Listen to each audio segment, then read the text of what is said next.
Jayalalitha is convicted in this disproportionate asset case. What next? The quantum of punishment is yet to be announced.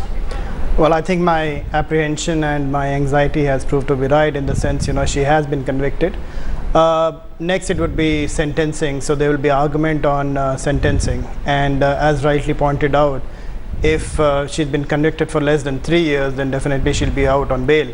But then if it is more than 3 years, then she has to go to the jail and then apply for the bail. But one thing is for sure, she will have to step down as the Chief Minister of Tamil Nadu now that she's convicted. Well, again, that depends on the fact that if it is more than 2 years, the quantum of punishment, then she has to step down. But again, 13(1)(e) says that it can be between 1 year to 7 years. So it all depends on the sentencing will depend on the quantum that is expected at 3 o'clock. A quick word right now from how the AIDMK cadres are reacting. Srisha Reddy joining us live from Chennai. Srisha, over to you. Well, Sana, this is the information that's a very disappointing information that's been coming to the party cadres who are gathered eagerly await outside the AIDMK party president, Chief Minister Jayalalitha's residence. So, how do you, did you expect this news? No, we've not expected this, but I don't know whether the result has come. But assuming it has come, even in the past, false cases have been foisted against her and she's come back winning all of those. So we assume that even this time, she will come back stronger, win the cases, and she will again, emerge as a CM. Right. And now that Jayalalitha is found guilty of this case, and also in about 2 years from now, there's going to be another election. So do you think that she will come out stronger, emerge as a stronger Chief Minister now that her term will be disqualified? No, she is one of the strongest leaders Tamil Nadu has ever had. She is a leader with great caliber. This country can never have such a great leader. She will always be a permanent Chief Minister of Tamil Nadu. Right. She will come back stronger. So clearly, Srisha, a lot of disappointment there for the AIDMK cadres. But let's get in a quick word from T.S. Sudhir. Sudhir, have you been able to spot Jayalalitha? Has she, come out of the court premises right now? What do you see? No, Jayalalitha and the other 3 accused are still pretty much in the special court. In fact, the sentencing is going on right now, so only after that we will know the quantum of sentence, and depending on that we will know whether she will be going back to Chennai or whether she'll be asked to stay on in Bangalore. So everything really depends on the quantum of sentence. Legal opinion divided on whether she will be taken into custody immediately in Bangalore if the quantum of sentence is more than 3 years. Of course, if it is less than 3 years, she can always go back to Chennai.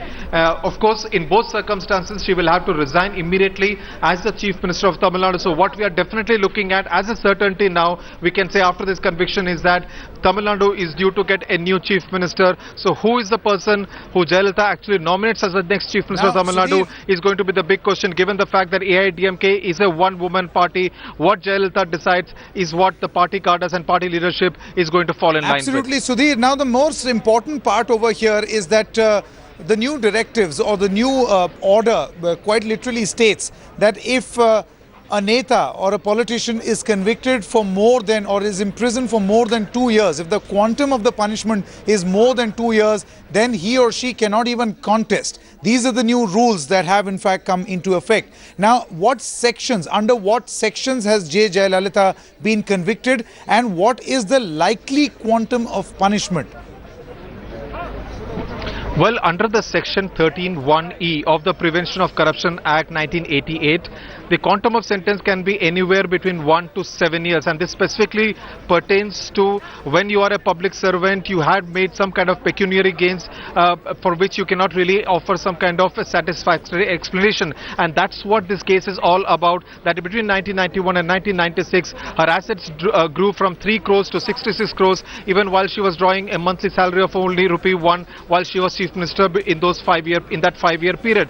So in that sense, the sentence could be anywhere between 1 to 7 years. Yes, if it is for more than 2 years, it definitely means that she cannot even contest the 2016 assembly elections. So we could actually be looking at a different Chief Minister, a different leader of the legislature party, should the AIDMK come back to power in 2016 as well. So that's going to be a huge dilemma, a huge problem the AIDMK will have to deal with. How Jayalalitha deals with it is going to be the big question, because there isn't isn't really any other kind of party leader of any note. There isn't really any number 2 in the AIDMK. Jayalalitha is really the number 1 and every other number as far as the AIDMK is concerned. Now, Sudhir, if you look at this case itself, I mean, there have been a number of twists and turns and the points that have been made by the prosecution and its counter. It starts with the conspiracy that as Chief Minister Jayalalitha conspired with 3 others to acquire assets to the tune of 66.65 crore rupees. She has been convicted guilty as far as this particular case is concerned. The prosecution has in fact been saying that the modus operandi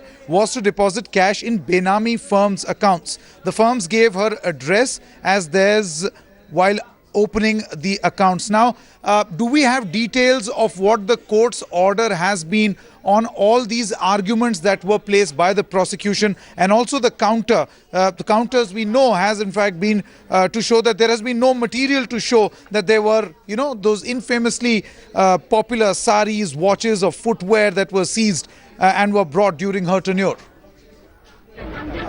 Well, yes, in fact, the very fact that there were much of land in Tamil Nadu which was actually bought during this period of time, 1,000 acres in Tirunelveli, another 1,000.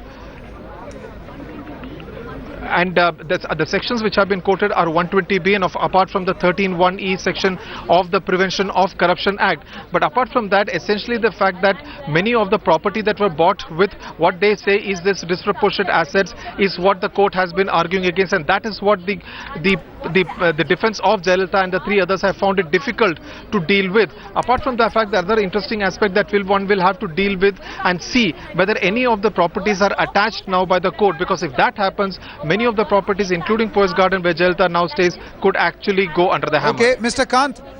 Okay, Sudhir, while you get some more information of what exactly has happened inside the Parappan Agrahara court complex, remember this has in fact been going on for close to 4 hours now, so it will be interesting to see what exactly, close to 3.5 hours now, it will be interesting to know what exactly were the sequence of events that happened inside the complex. Javed and Mr. Kant, I would like to get in Mr. Kant first.